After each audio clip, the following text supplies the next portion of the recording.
Hello mga kababayan, kumusta po tayong lahat mga katito? Ito na naman po si Tito's Random World, Search for Truth Channel, magbabalik po sa inyo. Patuloy po tayo maghahanap ng katotohanan dahil ang katotohanan ang magpapalaya sa atin.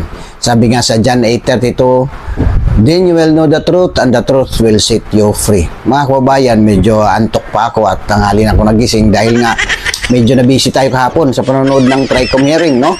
Ang isa lang napansin ko rito na siguro kailangan natin intindihin paano ba tayo masasabihin ang fake news. Dahil sa kahapon na-discover ko na karamihan ng mga nandoon sa ay nag-iba-iba ng opinion sa fake news. So, ang mga vloggers kasi, opinion lang nila yan, hindi naman yan news eh. Opinion lang nila yan na ano naman sa batas yung malayang pananalita natin at pagkomento doon sa mga public figures, yung mga public officials. So at least may kahit papaano may natutunan tayo sa hearing. Kaya lang yung mga DDS vloggers daw ay hindi umatin kahapon, nagdiretso sa Supreme Court. So but anyway mga kaubayan, siguro gagawa tayo ng isang vlog do parte dyan. Actually hindi ito ngayon ang pag-usapan natin dahil kahapon, kung lingid sa kalaman ninyo, maraming nangyari kahapon. Nagkaroon ng TRICOM hearing, okay? Nagkaroon ng oral argument tungkol sa PhilHealth. At ngayon, ang i-discuss ko po sa inyo ay tungkol naman dito sa petition nila Congressman Ongab at ni Attorney Vic Rodriguez tungkol sa 2025 GAA. So, nag-petition sila na i-declare na unconstitutional dahil nga doon sa mga blank items sa bicameral committee report.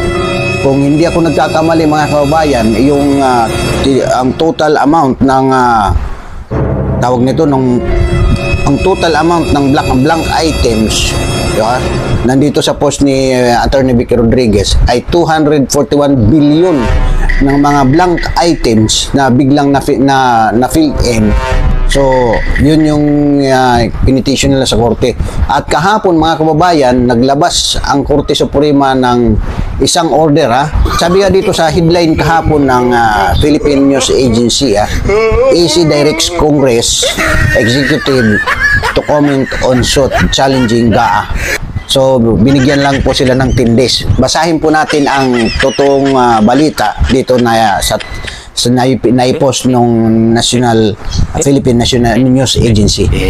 Ang sabi nga dito sa post ng Philippine News Agency kahapon, February 4, 2025, mga alas 6:05 ng hapon, ito pinost, no? Manila. The Supreme Court has directed Congress and the Executive Department to comment on petitions challenging the constitutionality of RA 12116 or the General Appropriation Act or GAA. During its in-bank session on Tuesday, the AC acted on the petition for certiorari and prohibition filed against Executive Secretary Lucas Bersamin. Ito yung Executive Secretary natin. House Speaker Ferdinand Martin Romualdez at si Senate President Francis Escudero. The AC directed the respondents to file a comment on the petition within a non-extendable period of 10 days from receipt of notice.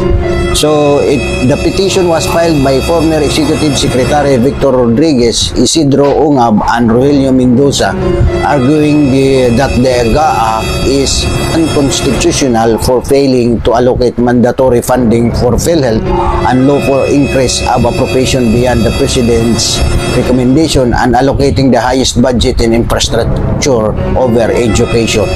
Okay?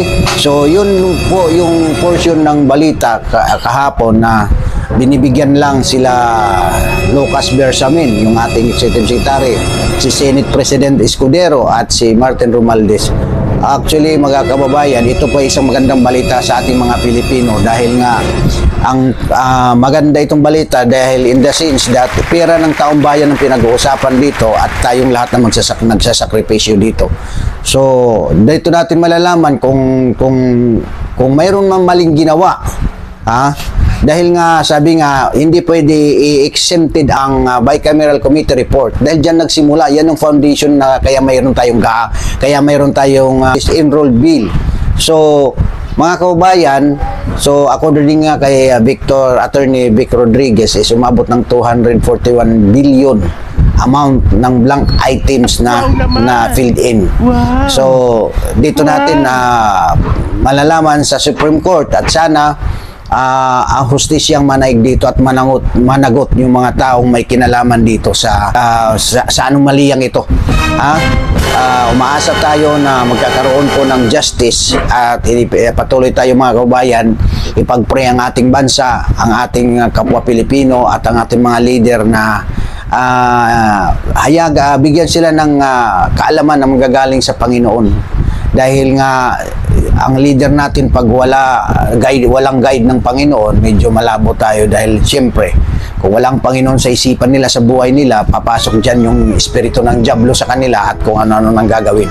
So kung makikita natin sa ngayon, wala tayong nakikitang medyo maganda-gandang nangyayari sa ating bansa. Unless lang siguro kung makialam ang Panginoon sa mga nangyayari sa ating bansa. So sa ating mga kababayang Pilipino, patuloy po tayo nagmanman, karapatan po natin magbigay ng opinion dahil ang na-involve dito tayo dahil tayo mga taxpayer, tayo mga voters, tayo po ang nagsasakripisyo at tayo rin po ang nagsasakripisyo sa mga mamahaling bilihin.